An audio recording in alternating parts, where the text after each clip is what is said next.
नमस्कार साथीहरू, तपाईहरुलाई मेरो च्यानलमा स्वागत छ। कोरियामा रहनुभएका सम्पूर्ण साथीभाइहरुलाई वर्षको अन्तिमको यानमाल संसांश गरिसकेपछि खुल्लो सोतुक सिकुप म्याङ्सेसा यो पेपर चाहिँ तपाईहरुलाई कम्पनीले दिन्छ अथवा आफै पनि आफ्नै मोबाइलबाट पनि ल्यापटपबाट पनि तपाईले हेर्न सक्नुहुन्छ। तपाईले यसमा तलपट्टि माइनसमा आएको रकम चाहिँ तपाईले पाउनुपर्ने रकम हुन्छ। यसमा प्लसमा आयो देखियो भने चाहिँ तपाईले तिर्नुपर्ने हुन्छ।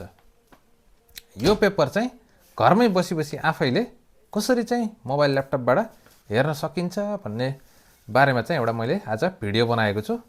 सजिलैसँग तपाईले आफ्नै घरमा बसेर तपाईले आफ्नै मोबाइल ल्यापटपबाट 5 मिनेटमै हजुरले हेर्न सक्नुहुन्छ।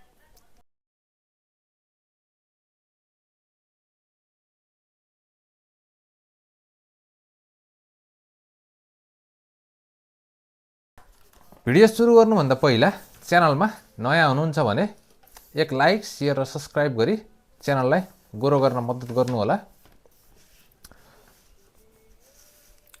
ढिला नगरी अब विषयवस्तुतर्फ लागौं। खुल्लो सोतुक सिकुप म्याङ्सेसा हेर्नको लागि हजुरले होम ट्याक्स तपाईहरुको मोबाइल ल्यापटप के छ त्यसमा आफ्नो एउटा ब्राउजर खोल्नु होला। म मेरो ल्यापटपमा क्रोम ब्राउजर खोल्न गइरहेको छु। म मेरो क्रोम ब्राउजर खोल्छु। क्रोम ब्राउजर खोलिसकेपछि मैले यहाँ होम ट्याक्स भनेर सर्च गर्छु। यो वेबसाइट आउँछ। यो वेबसाइट आइसकेपछि हजुरले यसमा सोन्टेक्स मेइन भनेर आउँछ। यसमा क्लिक गर्नु होला। त्यसपछि हजुरले लगइन भन्ने अप्सन छ। यहाँ लगइनमा क्लिक गर्नु होला। हजुरको यहाँ कुनै आइडी चाहिँदैन, केही गर्न पर्दैन। हजुरको डाइरेक्ट खानफेन इन्जुङ गर्नु होला। खानफेन इन्जुङ गरिसकेपछि हजुरको यसबाट हजुरले मैले ककआउटको चाहिँ ककआउटमा इन्जुङ गर्छु। हजुरको यहाँ आउँछ। यसमा हजुरको नाम राख्नु होला अनि हजुरको डेट अफ बर्थ राख्नु होला। माथि नाम राख्दाखेरि चाहिँ हजुरको कार्डमा भएको नाम राख्नु होला।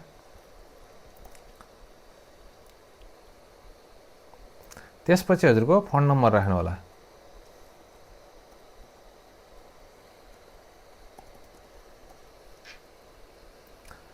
फोन नम्बर राखेपछि हजुरको छन्चे थोङई भन्नेमा क्लिक गरिदिनु होला अनि इन्जुङ यो छङमा क्लिक गरिसकेपछि हजुरको मोबाइलमा मेसेज आउँछ।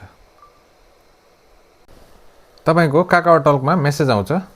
काकाओटलकमा तपाईले क्लिक गरिसकेपछि इन्जुङ हाङ्गीमा क्लिक गर्नु होला। इन्जुङ हाङ्गीमा क्लिक गरेपछि हजुरको भेरिफाई गरिदिनु होला। यसरी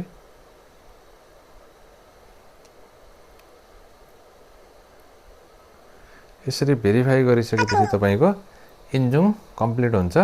त्यसपछि हजुरको ल्यापटपमा इन्जुङ वान्यो भनेर क्लिक गर्नु होला। यसरी अब मेरो आइडी खुलिसकेको छ। अब म यहाँ चाहिँ नाउ होम ट्याक्समा जान्छु। नाउ होम ट्याक्समा गइसकेपछि हजुरको यहाँ चाहिँ हजुरको यानमाल छङसान हजुरको सोतुक यानमाल छङसानमा क्लिक गर्छु। यसमा क्लिक गरिसकेपछि हजुरको सिकुप म्याङ्सेसा यसमा वन छन छिङसु नेयकथुङ छेउमा क्लिक गर्छु। यसमा क्लिक गरिसकेपछि हजुरको यहाँ 2026 छ। यहाँ 2025 बनाउँछु अनि छुफै गर्छु। छुफै गरिसकेपछि खुल्लो सोतुक सिकुप म्याङ्सेसा भन्ने 2025 को हजुरको आइसकेको छ। यसरी मेरो कम्पनीले सिकुप म्याङ्सेसा बनाइदिएको छ। म यहाँ फोगीमा क्लिक गर्छु। फोगीमा क्लिक गरिसकेपछि हजुरको मेरो यस्तो आउँछ। यो आउँछ। यसमा मैले पाउनुपर्ने रकम चाहिँ यहाँ हुन्छ। यसरी चाहिँ हजुरको यसरी हेर्न सकिन्छ। मेरी फोगीमा यसरी हेर्न सकिन्छ भने हजुरको यसलाई प्रिन्ट गर्नु पर्यो भने चाहिँ हजुरको यहाँ गइसकेपछि यसमा क्लिक गर्नु होला। यसमा क्लिक गरेर इन्से भन्ने छ। यहाँ इन्सेमा क्लिक गर्नु होला। इन्सेमा क्लिक गरिसकेपछि हजुरको यसलाई सेभ गर्न डाइरेक्ट सेभ गर्न मिल्दैन। यसरी नै हजुरले सेभ गर्नुपर्ने हुन्छ। इन्सेमा क्लिक गरेर अनि हजुरको यहाँ कहाँ राख्ने हजुरको पीडीएफ फाइल बनाएर राख्ने हो कि कसरी राख्ने हो अनि यसलाई चाहिँ हजुरले यसरी 3 वटा पेज हुन्छ। यसरी हजुरले आफूले यहाँ सेभ गर्नु होला। सेभ गरेपछि यहाँ आफ्नो नाम राख्नु होला। यहाँ के नामले सेभ गर्ने हो, मैले आफ्नो नाम राखेँ।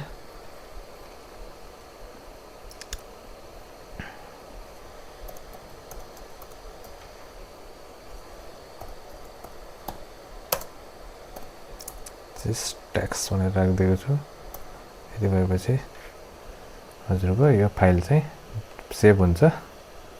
सेभ भएपछि हजुरको माथि बाहिर फाइलमा गएर हजुरले हेर्न सक्नुहुन्छ।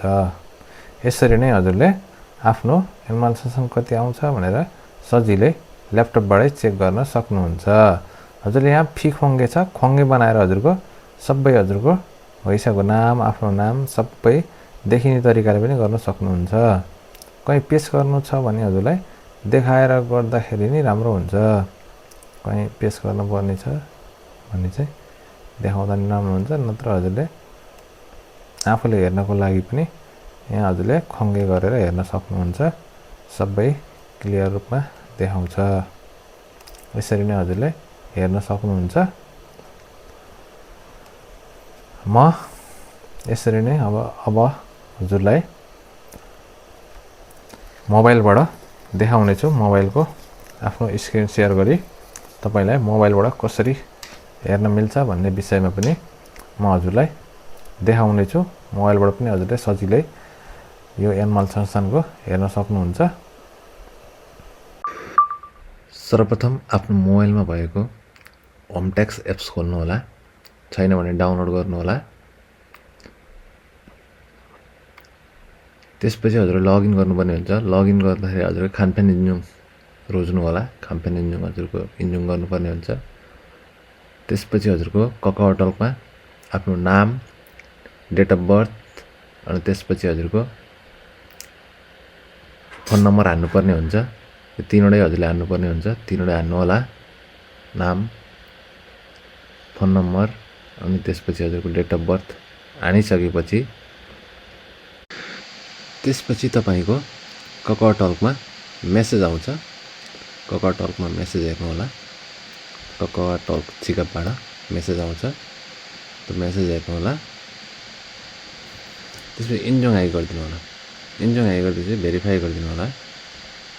भेरिफाई गरिदिसकेपछि तपाईको इन्जुङ कम्प्लिट हुन्छ। त्यसपछि तपाईको आइडी खुल्छ। यसरी मेरो कम्प्लिट भइसकेको छ।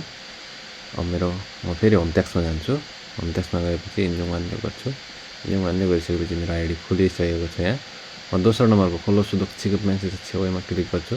यसमा क्लिक गरिसकेपछि तपाईले डाइरेक्ट हजुरको खुल्लो सुदुक चाहिँ 2026 छ। यसलाई 2025 बनाउँछु। 2025 बनाइसकेपछि तपाईले छन्चे गरेर छोहै गरिदिनु होला। छोहै गरिसकेपछि तपाईको कम्पनीबाट अहिले हाल तत्कालै गरेको चाहिँ हजुरको 2026 को खुल्लो सुदुक चिकअप मेसेज चाहिँ देख्न सक्नुहुन्छ।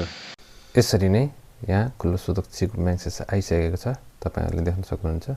यसमा हजुरको माइनसमा आएको रकम चाहिँ हजुरको पाउनु पर्ने रकम हो भने प्लसमा आयो भने हजुरको तिर्नुपर्ने हुन्छ। यहाँ माइनसमा आएको छ। माइनसमा आएकोले त्यसैले यो पाउनु पर्ने रकम हो। यो हालसालै गरेको 2026 को खुल्लो सुदुक चिकअप मेसेजको यो पेपर हो। यो हजुरले सेभ गरेर नै राख्न सक्नुहुन्छ। यसरी नै हजुरले पीडीएफ बनाएर राख्न सक्नुहुन्छ। हवस् त साथीहरु, आजको भिडियो यति नै। भिडियो के कस्तो लाग्यो सुझाव सल्लाह र प्रतिक्रिया दिनु होला। आगामी दिनहरुमा यस्तै जानकारीमूलक भिडियो लिएर आउने छु। त्यति बेलासम्मको लागि च्यानललाई हेर्दै गर्नु होला। Bye bye.